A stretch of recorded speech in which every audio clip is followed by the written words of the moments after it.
ये वीडियो अपनी trigonometry series zero to hero का पार्ट 2 है। इसके अंदर अपन जो है अपने ट्रिग्नोमेट्री रेशियोज जो हैं उन पे बेस्ड क्वेश्चन करेंगे। ट्रिग्नोमेट्री आइडेंटिटीज जो है उनको प्रूफ करेंगे और अपने ट्रिग्नोमेट्री जो टेबल है उनके फॉर्मूले जो साइन थीटा की वैल्यूज और कॉस थीटा की वैल्यूज है वो कैसे आती है वो भी प्रूफ करेंगे।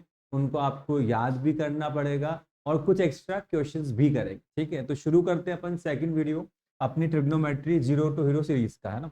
सबसे पहले जो अगर आपको याद हो तो लास्ट वीडियो में मैंने आपको क्या पढ़ाया था, साइन थीटा किसके इक्वल होता है, कॉस थीटा किसके इक्वल होता है। एक बार क्विक रिवाइज कर लें इसको।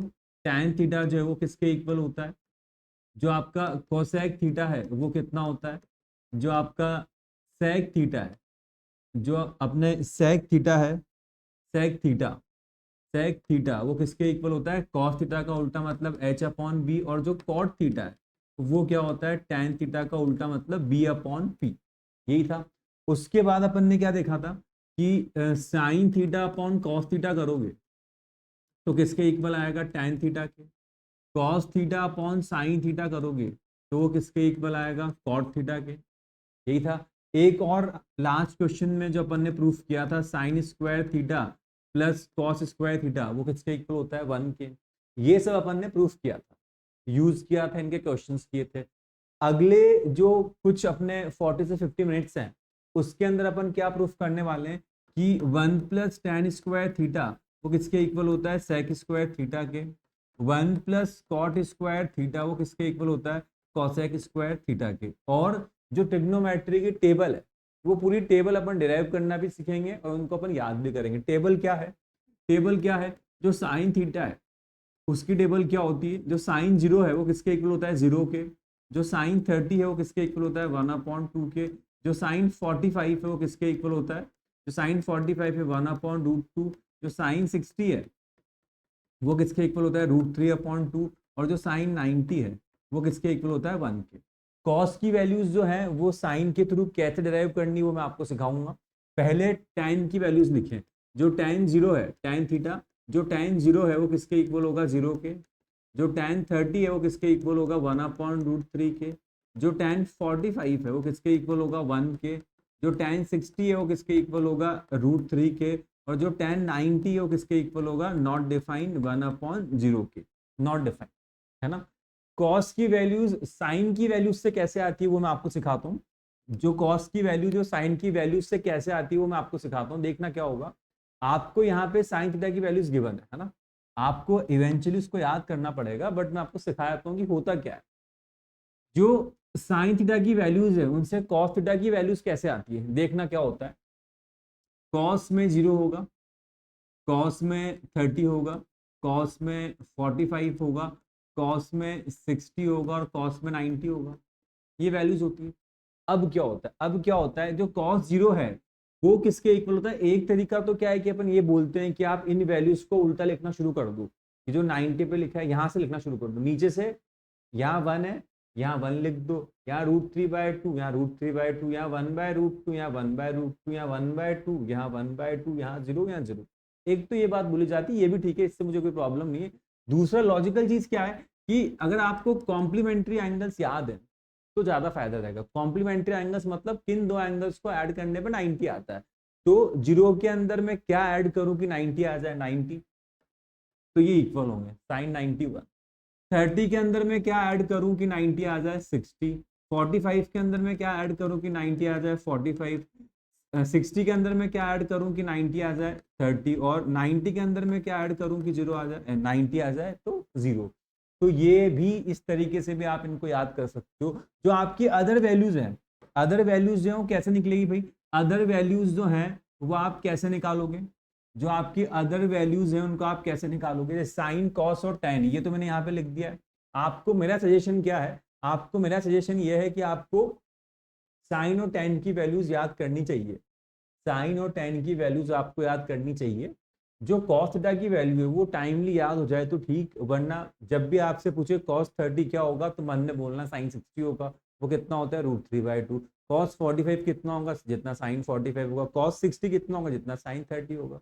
ये भी सही तरीका है और आपको टेबल याद करनी वो भी चलेगा, बट मेरा सजेशन ये है कि साइन थीटा और टैन थीटा की टेबल तो याद करो, कॉस थीटा की टेबल आप ऐसे निकाल लो। अब बात रही कि सर ये साइन टैन और कॉस तो हो गए, अब सेक थीटा कॉसेक थीटा का क्या होगा, कॉट थीटा का क्या होगा, तो भाई ये तो ऑब्वियस है ना, कॉसेक 30 क्या होगा, साइन 30 का उल्टा, कॉसेक 30 क्या होगा, साइन 30 का उल्टा, तो साइन 30 कितना है 1/2, तो कॉसेक 30 कितना होगा 2/1, कॉसेक 45 कितना होगा, साइन 45 का उल्टा, साइन 45 कितना है 1/√2, कॉसेक 45 कितना होगा √2/1, कॉट 45 कितना होगा tan 45 का उल्टा, tan 45 कितना है 1, तो कॉट 45 कितना होगा 1, कॉट 60 किसके इक्वल होगा, तो tan 60 का उल्टा होगा, tan 60 कितना है √3, तो कॉट 60 कितना होगा 1/√3 एंड सो ऑन, हो जाएंगे ऐसे ये। तो ये जो वैल्यूज हैं, ये जो टेबल है, ये कॉन्सेप्ट आपके 10th क्लास तक की जो पढ़ाई है उसमें ये कॉन्सेप्ट आपके काम आते हैं, है ना, ये कॉन्सेप्ट आपके काम आते हैं। 11th की पढ़ाई में तो कॉन्सेप्ट और भी बहुत हैं, बट 10th तक की पढ़ाई में आपके यही कॉन्सेप्ट काम आते हैं, है ना। तो अगला जो अपन समझते हैं वो ये है कि जो मैंने लिखा था कि 1 + tan square theta sec square theta के इक्वल क्यों होता है, ये होता क्यों है, ये अगर अपने को जानना है तो क्या होगा, जब भी ट्रिग्नोमेट्रिक आइडेंटिटीज है या आपके मैथ्स में जो आइडेंटिटीज होती है वो जनरलाइज तरीके से प्रूफ होती है, ना कि आपको एग्जाम्पल लेके उसको प्रूफ करते हो, गलत तो नहीं माना जाएगा बट पूरे नंबर नहीं मिलेंगे, है ना। तो क्या होगा, tan थीटा का मतलब क्या होता है, या tan स्क्वायर थीटा का मतलब क्या है, tan थीटा का होल स्क्वायर, और sec स्क्वायर थीटा का मतलब क्या है, sec थीटा का होल स्क्वायर, है ना। अब LHS लिखो, तो 1 + tan थीटा किसके इक्वल है, P/B के, इसको क्या लिखोगे P²/B², एलसीएम लो कितना बन जाएगा B² + P² upon B², upon में क्या आ जाएगा अपने पास B²। अब वापस वही चीज जो मैंने लास्ट वीडियो में भी आपसे पूछी थी और आपको बताई भी थी, वो क्या था कि P² + B² जो है वो किसके इक्वल होगा, तो P² + B² जो है किसके इक्वल होता है अभी H² के, तो यहाँ पे क्या आ जाएगा H² अपॉन B², या क्या बोल सकते हो आप इसको H/B का होल स्क्वायर। अब आप मुझे बताओ H/B किसके इक्वल होगा, नहीं याद तो मैं लिख देता हूं, क्या लिखा था मैंने PBP अपॉन HHB, इसको नहीं भूलना है, इसको नहीं भूलना है, PBP अपॉन HHB, क्लियर है। तो बताओ यहाँ पे क्या लिखा हुआ H/B, ये लिखा हुआ ये H/B, H/B ये जो आपके पास लिखा हुआ है ये क्या लिखा हुआ है H/B, तो H/B जो है वो किसके इक्वल है, B/H किसके इक्वल है, cos थीटा के, तो H/B किसके इक्वल होगा, sec थीटा के, तो यहां से क्या आ गया ये sec थीटा का होल स्क्वायर, और वो किसके इक्वल होगा sec स्क्वायर थीटा के। क्लियर है यहाँ तक, क्लियर है आपको यहाँ तक। उसके बाद एक और ट्रिग्नोमेट्रिक आइडेंटिटी थी अपने, वो क्या थी 1 + cot स्क्वायर थीटा, वो किसके इक्वल होगा cosec स्क्वायर थीटा, यही था। तो 1 + LHS को सॉल्व कर रहे हैं, ये क्या होगा cot थीटा का होल स्क्वायर, है ना। cot थीटा जो उसको आप क्या लिख सकते हो भाई, tan थीटा को क्या लिखते हैं अपन P/B, तो cot कितना होगा, cot थीटा कितना होगा B/P होल स्क्वायर, है ना, इनवर्स है इसका, ये B²/P², फिर एलसीएम लेंगे कितना बन जाएगा P² + B²/P²। इसके बाद जो P² + B² है ये किसके इक्वल है, P² + B² किसके इक्वल है H², वही पाइथागोरस थ्योरम, ये क्या बन जाएगा आपके H/P का होल स्क्वायर। तो आप ध्यान से देखो P/H अगर आपके साइन थीटा है तो H/P क्या होगा आपके cosec थीटा, तो ये क्या बन जाएगा आपके cosec square theta, hence proof. ठीक है, लेकिन प्रूफ अपनी जगह है, आपको फॉर्मूले याद होने चाहिए, मेन बात वो है फॉर्मूले आपको याद होने चाहिए, वो ज्यादा जरूरी है। ठीक है, नेक्स्ट जो मैं आपसे बोल रहा था कि जो साइन 30 है वो 1/2 क्यों होता है, जो साइन 45 है वो 1/√2 क्यों होता है, जो साइन 60 है वो √3/2 क्यों होता है। सिमिलरली जो अदर ट्रिग्नोमेट्रिक रेशियोज हैं, कॉस थीटा के तीनों वैल्यूज और tan थीटा की तीनों वैल्यूज, वो जो वैल्यूज जिनके वो इक्वल है वो इनके इक्वल क्यों है, ये मुझे पता करना है। तो कैसे होगा, ये इवेंचुअली आपको रटना है, सही वर्ड बोल रहा हूँ रटना है, लेकिन आपको ये कैसे आता है वो भी याद होना चाहिए, क्योंकि अगर आप 10th के स्टूडेंट हो और इस वीडियो को देख रहे हो तो आपको ये प्रूफ याद होना चाहिए, क्योंकि बोर्ड के एग्जाम में ये आ चुका है कि डेराइव ज्योग्राफिकली नहीं, डेराइव ज्योमेट्रिकली कि y sin थीटा इज 1/2 या फिर y tan 45 इज 1। तो ये आपको आना चाहिए, है ना। तो क्या कैसे होता है देखना, सबसे पहले जो है एक राइट एंगल ट्राइंगल बनाते हैं, 45 के लिए प्रूफ करते हैं ना। सबसे पहले एक राइट एंगल ट्राइंगल बनाया, यहाँ पे एंगल 90 है, यहाँ पे जो एंगल है वो 90 है, क्लियर है यहाँ तक। यहाँ पे जो एंगल है वो आपके 90 है, 45 है, ये एंगल 45 मान लिया। अब आप मुझे बताओ, अगर ये एक ट्राइंगल पी क्यू आर है तो इसके सभी एंगल जो हैं इनको ऐड करने पर कितना आएगा, 180। एंगल पी के प्लेस पे पी, क्यू के प्लेस पे 90, 45 के प्लेस पे 45, ऐड करने पे 180। अगर आप इनको ऐड करोगे तो ये आ जाएगा 135 और ये कितना हो जाएगा 180। तो यहाँ से एंगल पी कितना आ जाएगा 180 माइनस 135, तो कितना हो जाएगा 45। तो यहाँ पे कितना हो जाएगा 45, दोनों एंगल 45। अब आप मुझे बताओ, अगर किसी ट्राइंगल की दो एंगल इक्वल है तो उनके अपोजिट साइड भी इक्वल होगी। किसी ट्राइंगल के अगर दो एंगल इक्वल हैं तो उनके अपोजिट साइड भी इक्वल होगी होगी तो 45 के सामने वाली साइड को अगर मैंने ए माना तो इस 45 के सामने वाली साइड को भी क्या मानेंगे, ए मानेंगे। सही बोल रहा हूँ यहाँ तक। अब ये ए है, ये ए है, तो पी आर कैसे निकालेंगे, तो पाइथागोरस थ्योरम, हर बीमारी का एक इलाज पाइथागोरस थ्योरम।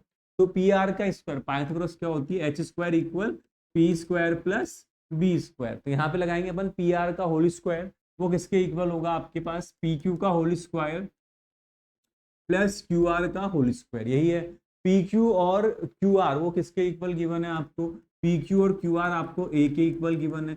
ए स्क्वायर प्लस ए स्क्वायर किसके इक्वल होगा, 2a स्क्वायर के होगा। स्क्वायर हटता है तो रूट आता है, और रूट के आगे प्लस माइनस भी तो आता है, तो 2 का रूट रूट 2 और ए स्क्वायर का रूट ए। तो जो पी आर है वो किसके इक्वल आ गया, रूट 2a के। जो पी आर है वो किसके इक्वल आ गया भाई आपके पास, रूट 2a के। यहाँ तक क्लियर है, पी आर किसके इक्वल आ गया, रूट 2a के। यहाँ तक क्लियर। अब ये ट्राइंगल है, इसको मैं दोबारा बना रहा हूँ, इस ट्राइंगल को मैं दोबारा बना रहा हूँ। अगर आप बोलो वरना दोबारा बनाए बिना भी काम चल जाएगा, इसी स्लाइड पे कर देते हैं अपन, इसी स्क्रीन पे कर देते हैं। तो देखना क्या होगा, देखना क्या होगा, जो साइन 45 है ये निकालते हैं। साइन 45 मतलब साइन थीटा किसके इक्वल होता है, पी अपॉन एच के। एंगल 45 कौन सा भी एंगल देख लो, ये वाला भी देख सकते हो, ये वाला भी देख सकते हो, कोई परेशानी की बात नहीं है। तो इस एंगल की बात करें तो परपेंडिकुलर एंगल के सामने होता है वो कितना है, ए, तो यहाँ पे ए, और हाइपोटेनस 90 के सामने होता है तो कितना है, रूट 2a। कैंसिल होकर कितना बचा, 1/√2। कॉस 45 की बात करें तो वो कितना होगा, b अपॉन एच। तो कॉस 45 बेस, बेस कितना है, ये एंगल के सामने परपेंडिकुलर तो बच गया बेस, वो भी कितना है a, और ये कितना है रूट 2a। तो कितना आ गया आपका आंसर, 1/√2। फिर आया tan 45, tan 45 जो है वो किसके इक्वल होगा, p अपॉन बी के। तो P जो है परपेंडिकुलर, परपेंडिकुलर किसके इक्वल है, ए के, और बेस भी किसके इक्वल है, ए के। तो a अपॉन ए कितना आ जाएगा 1। तो यहाँ से 40। ऐसे अगर आपको cos 45 तो निकाल चुके हैं, sec 45 निकालना है तो क्या करोगे, cos थीटा कितना था, b अपॉन एच, तो sec थीटा कितना होगा, h अपॉन बी। तो h और b की वैल्यू लिखना, h कितना है रूट 2a, नीचे कितना आएगा a से a कैंसिल, तो रूट 2 आंसर हो जाएगा। ठीक है। अगर आपको 60 के लिए निकालना हो और 30 के लिए निकालना हो तो क्या करेंगे, तो उसके लिए अगली स्लाइड पे चलते हैं। वापस से आप एक ट्राइंगल बनाओ, वापस से आप एक ट्राइंगल बनाओ, वापस से आप एक बार एक ट्राइंगल बनाओ, थोड़ा सा ट्राइंगल बड़ा कर ले भाई। वापस से आप एक ट्राइंगल बनाओ, ये आपका ट्राइंगल, ठीक है। तो अब आप ये नोटिस कर रहे हो कि सर आपने इस बार राइट एंगल ट्राइंगल नहीं लिया, मुझे आपको 60 के लिए जो है कौन सा एंगल लेके समझाना पड़ेगा, वो ट्राइंगल जिसके सारे एंगल 60 होते हैं, दैट इज इक्विलैटरल ट्राइंगल। तो इसके सारे एंगल जो है वो किसके इक्वल है, 60 के। तो फिर सर इसमें ट्रिग्नोमेट्री कैसे लगेगी, तो फिर सर इसमें ट्रिग्नोमेट्री कैसे लगेगी, तो परपेंडिकुलर बना दो ना, उसके लिए थोड़ी मना कर रहा हूँ मैं, परपेंडिकुलर बन गया। इक्विलैटरल ट्राइंगल है तो सारी साइड क्या होगी, इक्वल होगी। तो यहाँ से यहाँ तक की लेंथ 2a मानू या a मानू, वो तो वैसे अपनी इच्छा है, बट a मानोगे तो हाफ करने पे a/2 आएगा, 2a मानोगे तो हाफ करने पे a आएगा। a पसंद है, a/2 पसंद नहीं है, है ना। तो यहाँ पे भी कितना आ जाएगा 2a, तो यहाँ पे भी 2a आ गया, और यहाँ पे इसके प्लेस पे भी कितना आ जाएगा 2a। यहाँ तक ठीक है, यहाँ तक ठीक है। अब जो मैं बोल रहा था, अगर यहाँ पे आप s लिख दोगे, अगर आप इस जगह पे s लिख दोगे, अगर आप इस जगह पे s लिख दोगे तो मुझे बताओ यहाँ से यहाँ तक और यहाँ से यहाँ तक की लेंथ जो है वो इक्वल होगी क्या? यहाँ से यहाँ तक की लेंथ अगर ए है तो यहाँ से यहाँ तक की लेंथ भी ए होगी। ये बात मैं सही बोल रहा हूँ क्या? बोलो हाँ या ना। ये बात सही बोल रहा हूँ क्या? सही बोल रहा हूँ। अब आगे सुनो, ये ए क्यों हो रहा है वो भी मैं आपको एक्सप्लेन कर दूंगा, लेकिन अभी फिर अपन टॉपिक से हट जाएंगे। तो अभी ए हो गया, ये अपन मान लेते हैं। पाइथागोरस थ्योरम लगाओ। कौन से ट्राइंगल में?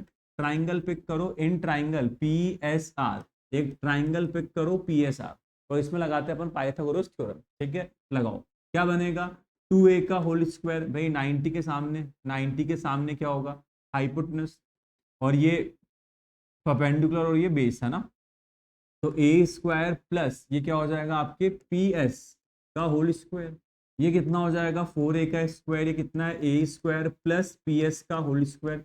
शिफ्ट करो, 4a स्क्वायर माइनस ए स्क्वायर कितना आ जाएगा? पी एस का होल स्क्वायर।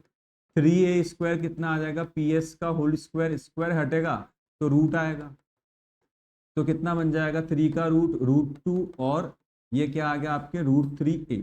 ये आपका आंसर आएगा। तो यहाँ पे इस जगह पे आप क्या लिख सकते हो? √3a। इस जगह पे आप क्या लिख सकते हो? √3 और a। ठीक।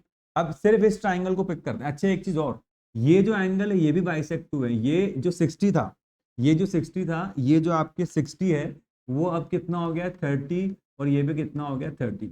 तो मैं ट्राइंगल पी एस आर को दोबारा बनाता हूँ। मैं ट्राइंगल पीएसआर को दोबारा बनाता हूँ। आप देखना एक बार, मैं ट्राइंगल पीएसआर को जब दोबारा बनाऊंगा तो सिर्फ वो राइट एंगल ट्राइंगल है। जो पीएसआर है वो आपका राइट एंगल ट्राइंगल है, तो मैं राइट एंगल ट्राइंगल पीएसआर को दोबारा से बनाता हूँ। तो देखना, ये आपका राइट एंगल ट्राइंगल है पीएसआर, है ना।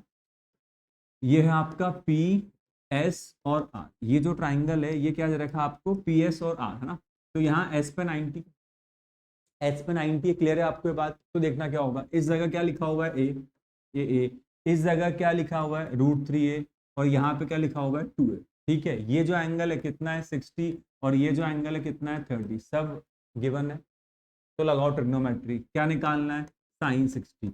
एंगल के सामने क्या होगा? परपेंडिकुलर, और 90 के सामने क्या होगा? हाइपोटेनस, और जो बच गया वो क्या हो जाएगा? बेस। तो 60 के लिए साइन 60, साइन 60 पे कितना होगा? P upon H.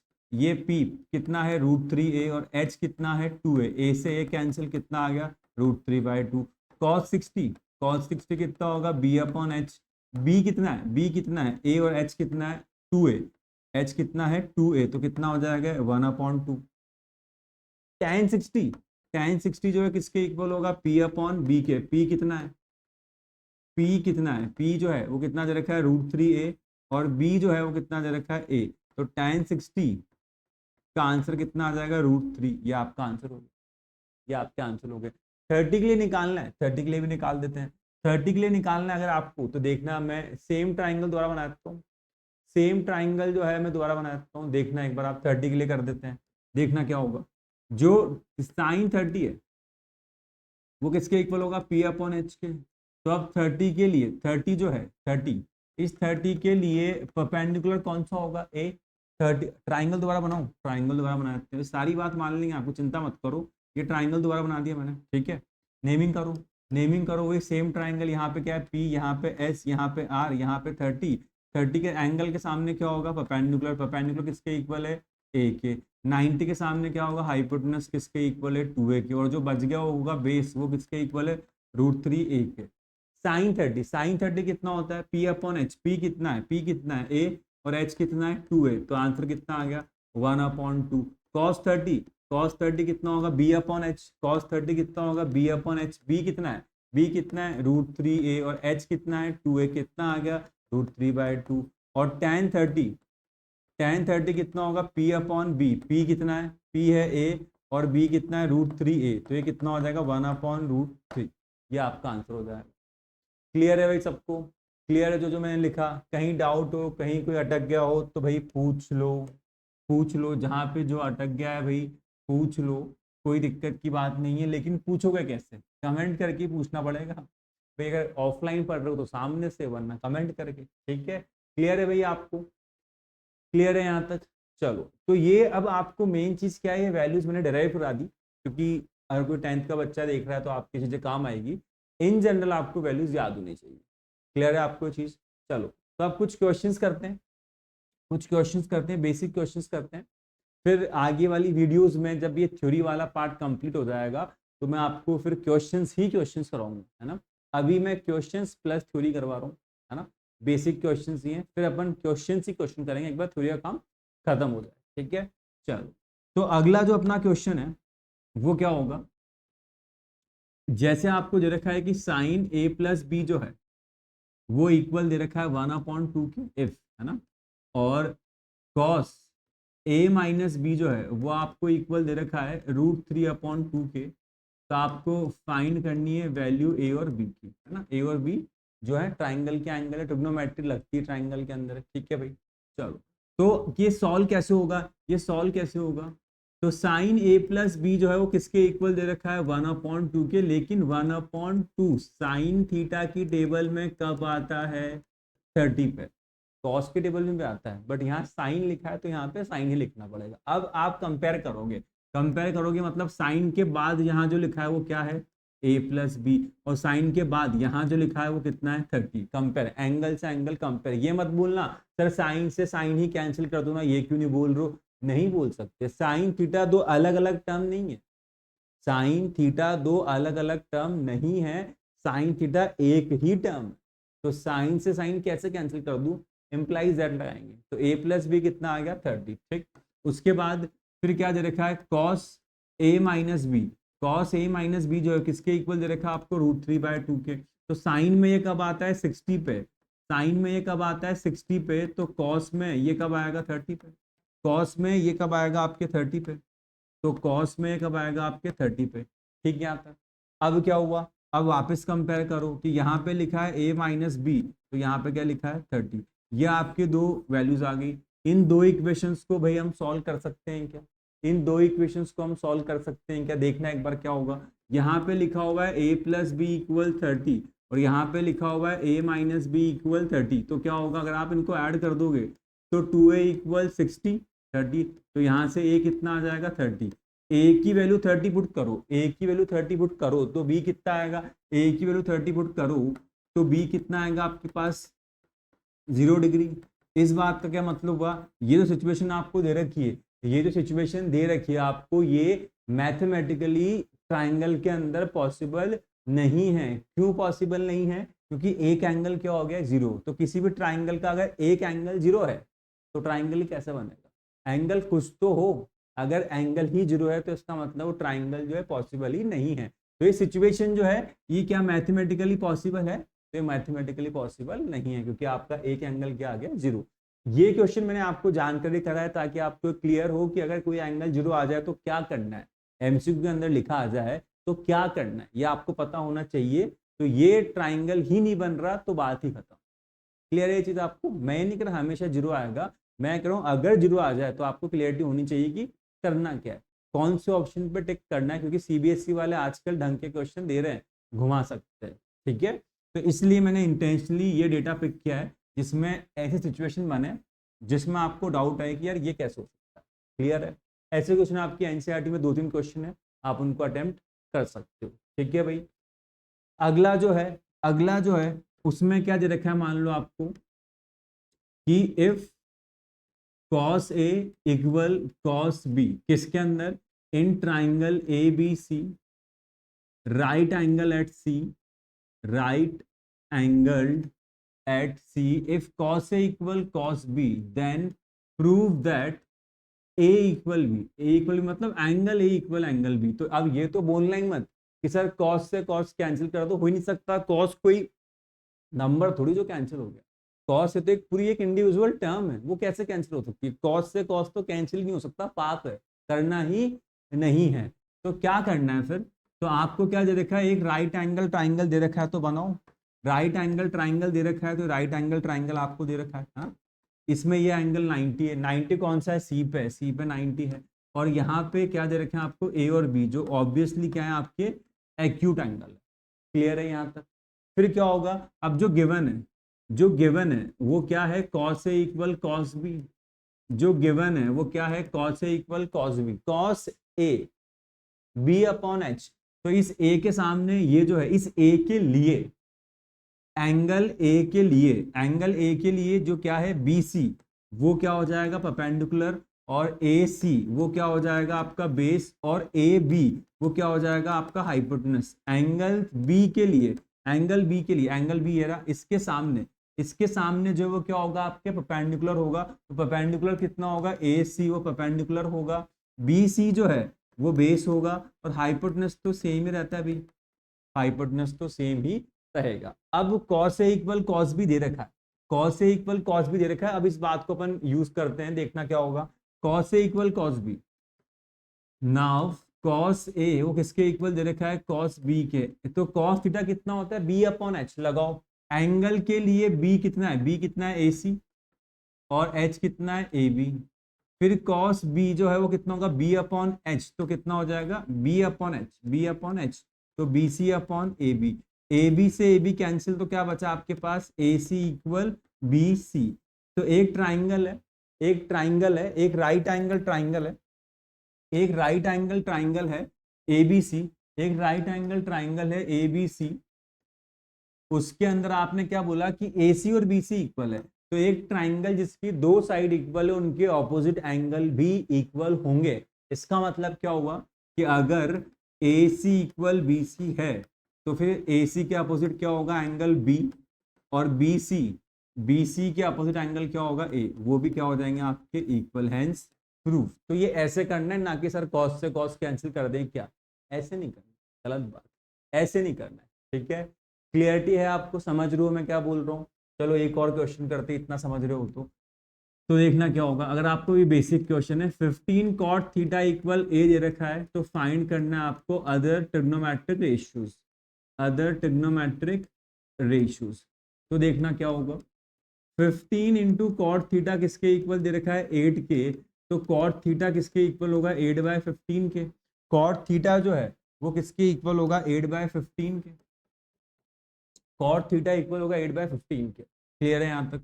अब कॉट थीटा टैन, ये ट्रिग्नोमेट्री में पी बी, पी अपॉन क्या होता है, एच एच बी। तो टैन थीटा कितना होता है, पी अपॉन बी, तो कॉट थीटा कितना होगा, बी अपॉन पी। ये हो गया बी अपॉन पी। क्लियर है यहाँ तक। तो अब आप मुझे बताओ, जो पी बी है वो किससे रिप्लेस करूंगा मैं, 8 से, वो 8 के, ये सब बातें बार बार नहीं बोल रहा हूँ, है ना। और जो पी है वो किसके इक्वल हो जाएगा, 15 के, वो सब मैं लिख रहा हूँ, सिर्फ 15 लिख रहा हूँ। मतलब 8 इंटू के, 15 इंटू के, ये सब मैं नहीं कर रहा हूँ, है ना। वो एंड में के से के कैंसिल होना ही है। बोर्ड के एग्जाम में आपको के लिखना पड़ेगा। क्लियर है यहाँ तक आपको। चलो, तो सबसे पहले क्या निकालेंगे, पाइथागोरस थ्योरम। एच स्क्वायर किसके इक्वल होगा, P square plus B square के। एच का स्क्वायर वो फाइंड करना है, और 15 का स्क्वायर प्लस 8 का स्क्वायर। 15 का स्क्वायर 225 और 64, तो ये कितना हो जाएगा, इनको ऐड करो, 289 होगा क्या, एक बार आप चेक करना। 289 होगा, 5 + 4 6 + 2, हाँ। तो 289 किसका स्क्वायर है, 17 का। एच किसके इक्वल है, 17 के। क्लियर यहाँ तक। तो अब क्या निकालना है, ऑल अदर ट्रिग्नोमेट्रिक रेशियोज निकाल लोगे ना। साइन थीटा मतलब P upon H, cos theta मतलब बी अपॉन एच, कर लोगे ना, ठीक है। तो ये आपका आंसर आ गया। क्लियर है यहाँ तक। क्लियर है भाई, यहाँ तक कोई डाउट है किसी को तो बोलो, नहीं है। चलो एक और क्वेश्चन लो, एक और क्वेश्चन लो। एक आपको राइट एंगल ट्राइंगल दे रखा है, एक आपको राइट एंगल ट्राइंगल दे रखा है पी क्यू आर। उसकी साइड पी क्यू जो है वो किसके इक्वल है, 5 सेंटीमीटर के। और P R plus Q are किसके इक्वल है, 25 के, ये सेंटीमीटर के। ये आपको गिवन है। क्या फाइंड करना है आपको, साइन पी फाइंड करना है, कॉस आर फाइंड करना है। साइन पी फाइंड करना है, कॉस आर फाइंड करना है, ठीक है। चलो कैसे करेंगे, सबसे पहले आपको ये दोनों साइड पता होना जरूरी है, जो कि आपको नहीं पता। ये दोनों साइड आपको पता होना जरूरी है, जो कि आपको नहीं पता। तो क्या करें, कहाँ से लाएं, बताओ। फिर वही पाइथागोरस थ्योरम, हर बीमारी का एक ही इलाज है, पाइथागोरस थ्योरम। तो लगाओ। एच स्क्वायर किसके इक्वल है, P square plus B square के। एच कितना है, पी आर का स्क्वायर। और P कितना है, P कितना है आपका 5 का स्क्वायर, मतलब उसको 5 मान लोगे, तो बेस कितना हो जाएगा, QR, वरना उल्टा हो जाएगा। बट क्योंकि ऐड हो रहे हैं तो फर्क नहीं पड़ता कि आपने किसको पहले लिखा किसको बाद में लिखा। क्लियर यहाँ तक। अब ये PR का स्क्वायर ये शिफ्ट होकर कितना हो जाएगा, -QR का स्क्वायर, और इक्वल में क्या आ जाएगा, 25। ठीक है यहाँ तक। अब आपके पास दो ऑप्शन है, या तो आप लगा दो यहाँ पे A square minus B square, that is A plus B, A minus B. या फिर आप यहाँ से पी आर की वैल्यू निकाल के पुट कर दो 25 माइनस क्यू आर। इस इक्वेशन में दोनों ही सही है ना। तो अगर मैंने A square minus B square use किया तो क्या बनेगा, ए प्लस बी। और a माइनस बी, और इक्वल में क्या आ जाएगा 25। अब ध्यान से देखो P R plus Q R, P R plus Q R जो है वो आपको किसके इक्वल दे रखा है 25 के, तो ये 25 into P R minus Q R वो किसके इक्वल है 25 के। अब 25 से 25 कैंसिल होगा भाई, 25 से 25 कैंसिल होगा, तो यहाँ से P R minus Q R जो है किसके इक्वल आ गया 1 के, यहाँ से P R minus Q are किसके इक्वल आ गया 1 के। अब आपके पास जो है वो दो इक्वेशन है, अब आपके पास जो है वो दो इक्वेशन है, अब आपके पास दो इक्वेशन है, तो उसमें जो पहली इक्वेशन है वो क्या थी, P R plus Q are किसके इक्वल है 25 के, और P R minus Q R वो किसके इक्वल है 1।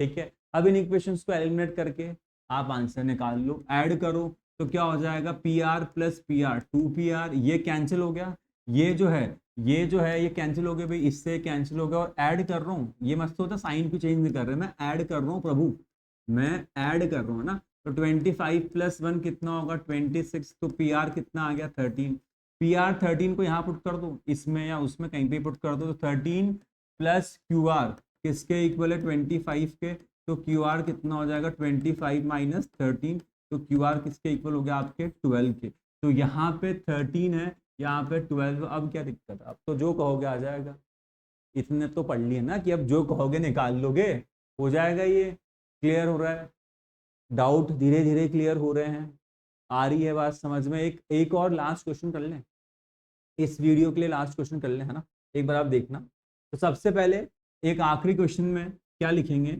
एक थोड़ा tricky question, if sine theta equal 45, या इफ तो नहीं लिखे, इफ थोड़ा गलत पड़ जाएगा, इफ नहीं लिखे, क्या लिखें कि कैन साइन थीटा इक्वल 45, कि क्या साइन थीटा जो है 4/3 हो सकता है क्या, तो बताओ क्या साइन थीटा 4/3 हो सकता है क्या, साइन थीटा मतलब P अपॉन एच, तो P 4 है और H 3 है, असंभव, असंभव। Hypotenuse is the longest side in the right angle triangle, hypotenuse longest होना चाहिए 3 है और परपेंडिकुलर उससे बड़ा निकल गया, असंभव। चलो यहाँ पे आपको ये बात याद नहीं थी, कौन सी बात, hypotenuse is the longest side in the right angle triangle, आपको याद नहीं है, तो पाइथागोरस तो याद है।